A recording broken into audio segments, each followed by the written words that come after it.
जम्मू आणि काश्मीरमध्ये भारत आणि पाकिस्तान यांच्यात चालू झालेलं युद्ध पाकिस्ताननं कारण नसताना भारताच्या पंजाब, राजस्थान आणि गुजरात या राज्यांमध्ये नेलं. आता याचं उत्तर देताना भारतानं काल रात्री पाकिस्तानच्या कराची या शहराला टार्गेट केलं. आर्मी आणि एअरफोर्स या युद्धामध्ये अगोदरच उतरलेली होती. आता नेव्ही सुद्धा या युद्धामध्ये उघडपणे उतरलेली दिसत आहे. तुमच्या माहितीसाठी पाकिस्तानचं कराची शहर हे पाकिस्तानच्या नकाशात दक्षिणेला समुद्राच्या किनाऱ्यावर आहे.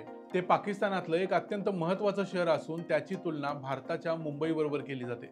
कराची एक इकॉनॉमिक हब आहे आणि ते एक महत्त्वाचं इकॉनॉमिक सेंटर आहे. म्हणजे थोडक्यात या युद्धात भारतानं एक सेकंड फ्रंट ओपन केलाय.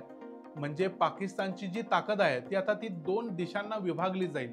पाकिस्तान फक्त काश्मीरमध्ये किंवा पंजाबमध्ये फोकस करू शकणार नाही, तर त्याला आपला पिछवाडा बचाने के लिए कराचीमध्ये देखील लक्ष द्यायला लागेल. तर झालंय असं की 1971 नंतर भारतानं पहिल्यांदा कराचीवर हल्ला केलाय. 1971च्या युद्धात भारतानं ऑपरेशन ट्रायडंटच्या माध्यमातून कराचीवर हल्ला केला होता. काल रात्री भारताचं INS विक्रांत, जे भारतानं पाकिस्तान आणि भारताच्या सागरी सीमेच्या आसपास गुजरातमध्ये तैनात केलं होतं, ते कराचीच्या दिशेनं निघालं. याला काही लोक ऑपरेशन सिंदूरचं फेज 3 असं म्हणतात. INS विक्रांत हे भारताचं फर्स्ट जनरेशन भारतीय बनावटीचे एअरक्राफ्ट आहे.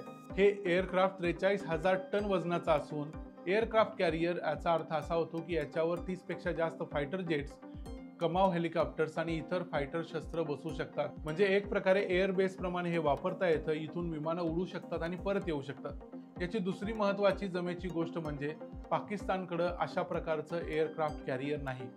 भारताकडे INS विक्रांत आणि INS विक्रमादित्य अशी 2 एअरक्राफ्ट कॅरियर आहेत. भारतानं आता कराचीमध्ये काय केलं ते बघूया.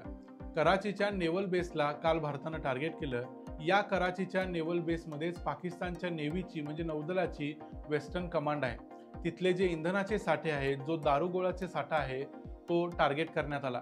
तिथं असणाऱ्या सबमरीन्सना टार्गेट करण्यात आलं. कराचीपासून थोड्या अंतरावर आणखी एक नेव्हल बेस आहे ज्याचं नाव आहे जिन्ना नेव्हल बेस. हे पाकिस्तानातलं दुसरं सर्वात मोठं महत्त्वाचं नौदलाचं केंद्र आहे. इथं सुद्धा सबमरीन आहेत, युद्धनौका आहेत, मिसाईल्स आहेत आणि इथं एअर डिफेन्स सिस्टीम सुद्धा आहे. तर भारताच्या INS विक्रांतनं याला देखील काल टार्गेट केलं.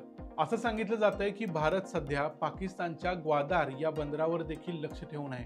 ग्वादार हे बंदर चीननं पाकिस्तानासाठी डेव्हलप केलेलं आहे.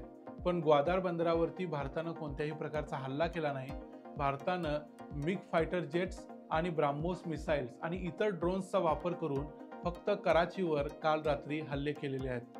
पाकिस्ताननं सांगितलं की पाकिस्तान नेव्ही सध्या फुल अलर्टवर आहे आणि त्यांनी भारताचे 5 ड्रोन्स पाडले आहेत असा देखील दावा केलाय. एक महत्त्वाची गोष्ट झाली म्हणजे भारताच्या या हल्ल्यामुळे भारताच्या नौदलाची शक्ती टेस्ट झाली आणि या युद्धामध्ये भारताला एक प्रकारची आघाडी मिळाली. दुसरी गोष्ट म्हणजे कराची हे पाकिस्तानातलं सर्वात मोठं इकॉनॉमिक हब असल्यामुळं आपण पाकिस्तानची ज्याला आर्थिक राजधानी म्हणू शकतो ती आता भारताच्या टप्प्यात आल्यामुळं पाकिस्ताननं भारतातल्या इतर कुठल्याही शहरावर काहीही आगाऊपणा करायचा प्रयत्न केला तर भारत कराचीचा करेक्ट कार्यक्रम करू शकतो.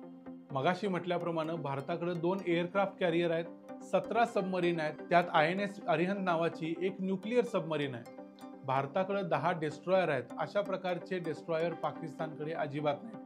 डेस्ट्रॉयर ही मोठ्या आकाराची जहाजं असतात जी अटॅक करण्यासाठी वापरली जातात. भारताकडे नेव्हीमध्ये वापरली जाणारी 250 विमानं आहेत. पाकिस्तानकडे अशी 30 विमानं आहेत. भारताकडे ब्राह्मोस मिसाईल आहे तर पाकिस्तानकडे हार्फा मिसाईल्स आहेत.